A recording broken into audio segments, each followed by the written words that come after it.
from your local weather authority. This is your Forecast First. Good evening, everyone. 71 degrees here at WTWO. Quiet night right now after some action this afternoon here and there anyway. We'll talk more about that in a bit. On the Gribber Post Buildings weather cam, will cloud up a little bit as we go through the overnight. There's the good news on the Dorset Automotive Doppler radar. All the rain is east out of the area. That should be the case tomorrow for Labor Day. Should be dry. 71 in Terre Haute.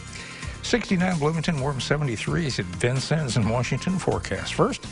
We'll talk about that Labor Day holiday, a little sunshine and some nice pleasant temperatures on the way. That and what is a land spout? We had one today. Your news starts now. Local news that matters. This is WTWO News Weekend Edition. It's been 1 year since a new tax in Vigo County went into effect. We'll tell you how much money it's brought in for the convention center.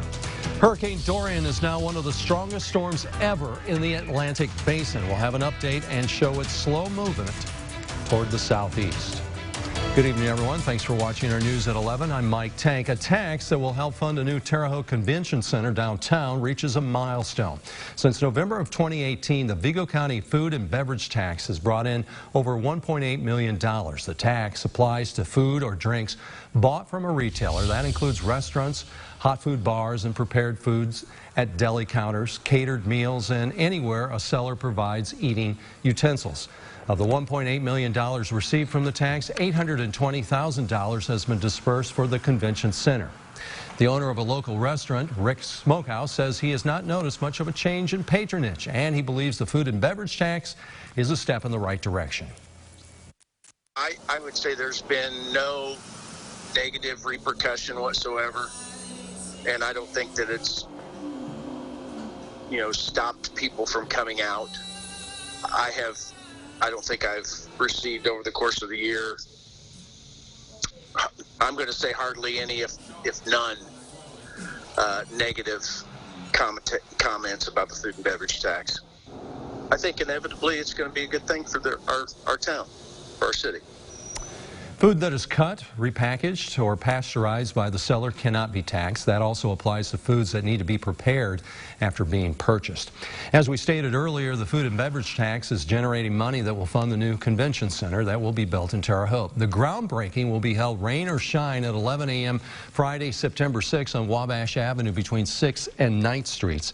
The center is expected to be completed in the spring of 2021. It will be the site of events and mid-level conventions. The groundbreaking is open for the public, and there will be refreshments provided. A hurricane warning is in effect tonight for parts of eastern Florida as Hurricane Dorian heads toward the state. More than 4,000 National Guard troops are standing by, and so are local water rescue teams. Even though Dorian's eye may stay offshore, authorities are warning of life-threatening storm surge. NBC's Gabe Gutierrez reports. We have a mandatory evacuation as of 1 p.m. Tonight, along parts of Florida's east coast, the rush is on to get out.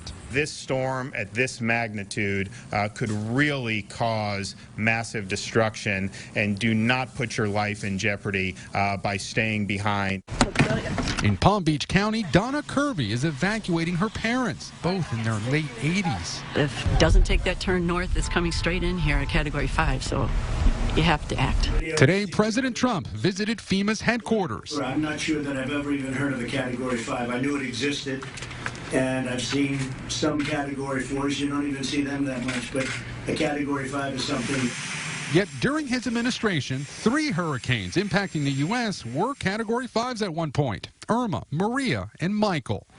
For Dorian, preparations are stretching up to Georgia and the Carolinas. NBC's Kathy Park is in Charleston. Coastal flooding has already been a problem here this past week with one of the highest tide levels of the year, so Dorian could only increase the risk of extreme flooding. Back in Florida, businesses banking on Labor Day weekend rush to board up as Dorian intensifies. It's something we're really counting on this time of year, but yeah, it came at a bad time, this storm.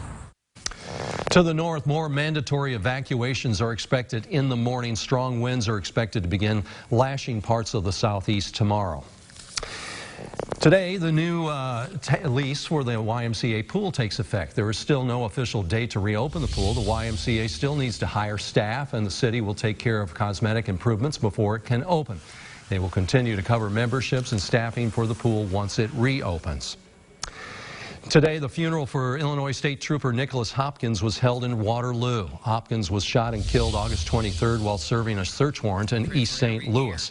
Authorities charged Chris Grant in Hopkins' death. The funeral was held at the high school where Hopkins attended. A number of troopers and officers from other police agencies were present. Hopkins, who was 33, spent 10 years working for the Illinois State Police. He leaves behind his wife and 3 children. Last year, during the Labor Day weekend, 2,101 crashes occurred throughout Indiana, resulting in 507 injuries and 15 fatalities. To help keep the roadways safe, Indiana State Police are continuing Labor Day weekend patrols. They want to remind you to buckle up and don't drive impaired or distracted. Also, find a designated driver if you plan on drinking. And remember that being tired while you drive is just as dangerous as driving impaired, and you should get rest before getting behind the wheel. On this Labor Day weekend, consumers may feel it in their wallets. It comes after the Trump administration slapped new tariffs on over $100 billion in Chinese goods. These tariffs affect products that Americans use every day, like food, clothing, and school supplies. But the president is still defending his trade war with China. NBC's Jennifer Johnson reports from Washington. Analysts say consumers will feel the pinch after the Trump administration went ahead with new tariffs on over $110 billion of Chinese goods. These tariffs affect everyday products like food, clothing, school supplies, and sports equipment. It's absolutely coming out of the pockets of everyday consumers and small business owners like us. President Trump continues to downplay the effect his trade war with China is having on American buyers. China has devalued their currency so much that, in fact, they are actually paying for all of the tariffs. But on this Labor Day weekend, one union leader says the president is not only hurting consumers, but average workers, too. He's opposed every increase in the minimum wage. He's changed the regulation to take overtime away from a couple of million people. He's proposed $1 trillion cuts to Medicare and Medicaid. According to J.P. Morgan, this newest round of tariffs on Chinese goods will cost the average American household $1,000 a year. More than 160 industry groups have condemned them. Even some Republicans are expressing concern. We've got a great economy, but I do think that the uncertainty caused by a volatile tariff situation and this developing trade war could jeopardize that strength. China, meanwhile, is retaliating, imposing new tariffs as of midday Sunday on over 5,000 U.S. imports like soybeans, beef, and pork. Jennifer Johnson, NBC News, Washington. According to a Wells Fargo analysis, over 30% of U.S. companies are blaming tariffs for disappointing second quarter profits. The Star-Spangled Banner was once a staple on local television stations. It signified the beginning and end of the broadcast day, and the tradition will return tomorrow on WTWO and WAWV around 4 a.m. It was announced Friday that a partnership has been established with Broadcast Music, Inc., or BMI, and with Belmont University's Curb College of Entertainment and Music Business. It means that our two stations will broadcast a singer-songwriter series. It will feature a daily broadcast of the national anthem performed by a variety of emerging artists. This new collaboration will bring the national anthem to 171 Nexstar stations in 100 markets nationwide. Another mass shooting kills several people and injures many others. Coming up, we'll have information about the shooter. And later in sports, we have some positive news on Danny Etling. He's staying with the Falcons after all. Omar has details about that. And more sports in about 2 minutes. You're watching WTWO News Weekend Edition with Nicole Chrissy, meteorologist Dan Reynolds, and sports with Omar Tello. WTWO News Weekend Edition continues. Tonight we're learning more about the victims killed in the nation's latest mass shooting. They range in age from 15 years old to 58. 7 were killed and more than 20 shot. Happened Saturday in Odessa, Texas. Police killed the gunman and now they're trying to figure out why he did it. NBC's Chris Pallone reports. There's an active shooter. 2 senior law enforcement officials tell NBC News the shooter had been recently fired from his job. His name is Seth Ator, a 36-year-old white male. It started when state troopers pulled him over on Interstate 20 Saturday.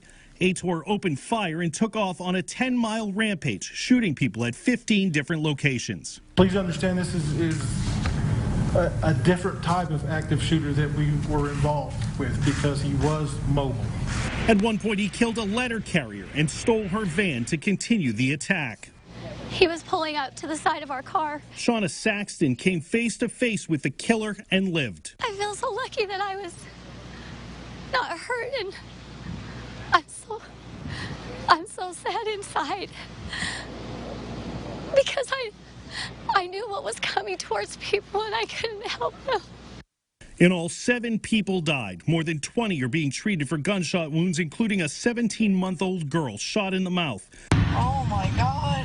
Police caught up with the shooter at a movie theater and killed him. All we know is we heard a lot of other gunshots going off. Police say Ator used an AR-style rifle to carry out the attack. How he got it is still under investigation. Chris Pallone, NBC News. Police say Ator had a criminal record but didn't elaborate. The FBI says at this point there's no known connection between Ator and domestic or foreign terrorists. The 54th year of the Little Italy Festival in Clinton will continue through tomorrow, so make sure if you're looking for a fun event, check out the festivities like food vendors, live music, and a wine garden. It's your last opportunity before it wraps up and returns next year.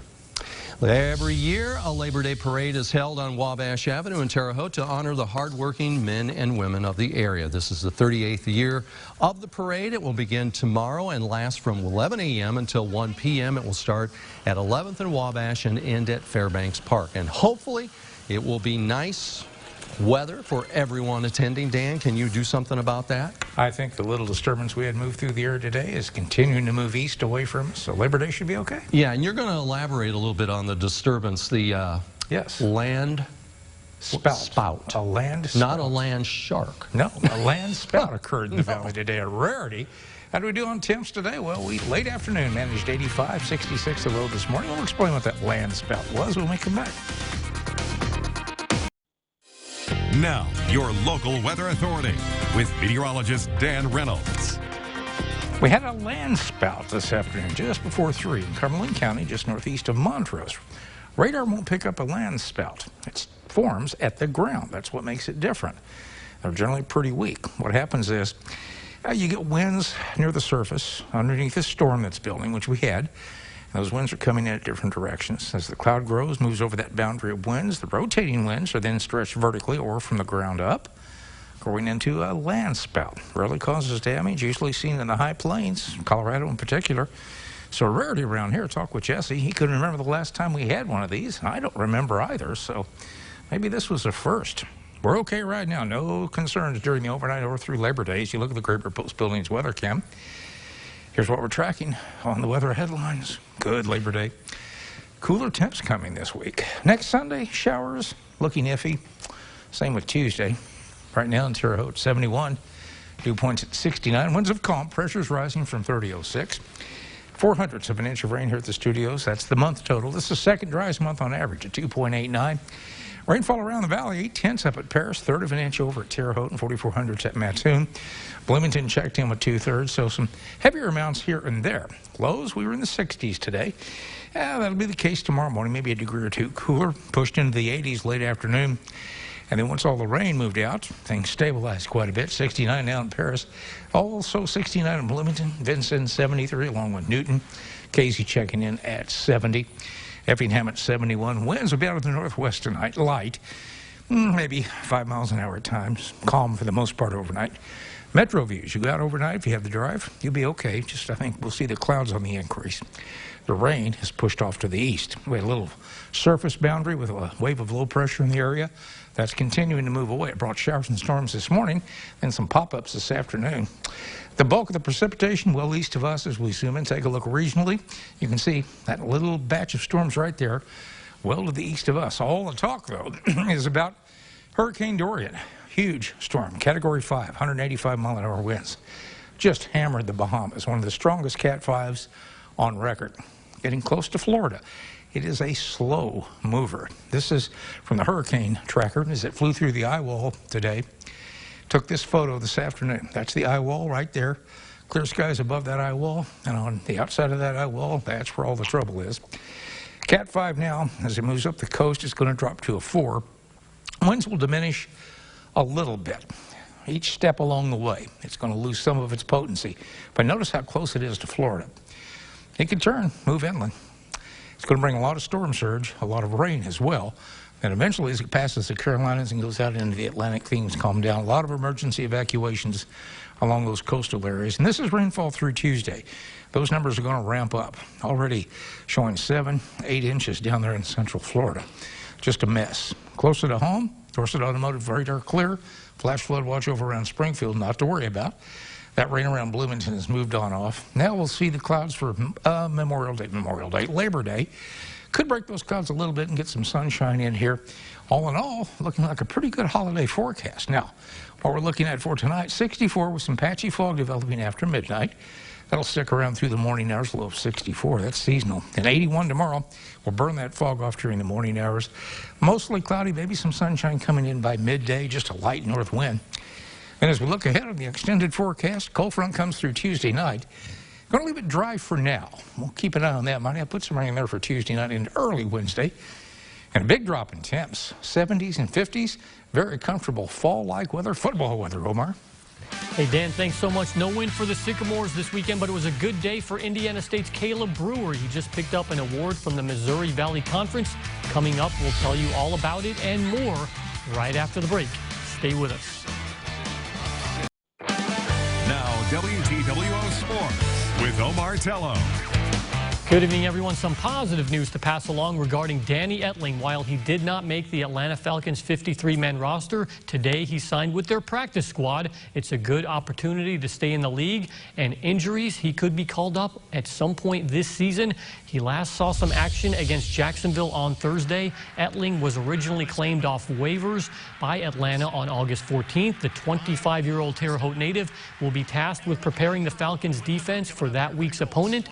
They'll open up at Minnesota a week from today. Well, in college news, congrats to ISU's Caleb Brewer. He was named Missouri Valley Defensive Player of the Week following this sack and forced fumble against Kansas. The Sycamores took the lead at that point. Brewer finished with 5 solo tackles, a sack, and that turnover. He'll look to add to that when the Sycamores host Dayton on Saturday. And, you know, hopefully they'll get a speedy recovery from Titus McCoy, the running back who's dealing with a knee injury. We'll certainly have more info on him later in the week. Well, turning to soccer, Indiana State continued their weekend homestand against SIU Edwardsville. Coach Julie Hanley and crew looking for their first win of the season. Would it come on the first day of September? Because that happens to be Liz Humphrey's birthday. And there is Liz, number 21. Happy birthday to her. First half, here's a good opportunity for Danielle Varner, right on goal there. Another chance later for Celeste Wahlberg, but the keeper just gets a piece of it over the net.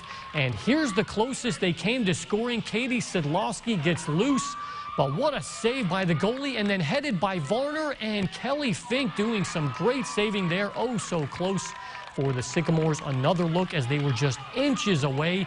Fink had to leave the game due to an injury on the play. SIU Edwardsville on the other end. An entry pass to Emma Dutko, who heads it off the post and then puts in the rebound for a 1-0 lead. Now, second half, Alexis Royal, a long shot. The rebound goes right to Lily Schneiders, who roofs it. 2-0 Cougars. They added 2 more from Mackenzie Litzinger. 4-0 was the final. Now to IndyCar, in the race you saw right here on WTWO, the Grand Prix of Portland. And lately we've seen a lot of this for the 3rd consecutive week. A wreck involving several drivers early on. All started heading into the first turn. Colton Herta leading the way after winning the pole. Then Will Power goes off the course, followed by Zach Veach, James Hinchcliffe, Takuma Sato, and finally points leader Joseph Newgarden. Wild start to the day. Then on lap 14, Ryan Hunter-Reay in a battle with Alexander Rossi. On board with Ryan as he breaks a little too late into the turn and goes right into Jack Harvey. Unfortunate there. To lap 37, the 5-time champion Scott Dixon trying to take the lead from the rookie Herta. and he does indeed pass him on the outside. Unfortunately, Dixon's car battery died on lap 55, costing him a chance to win today. Ultimately, it was last year's Indy 500 champion Will Power with his second win in 3 races. He is certainly starting to heat up right at the end of the season. So the final results, Power followed by Felix Rosenqvist and Alexander Rossi.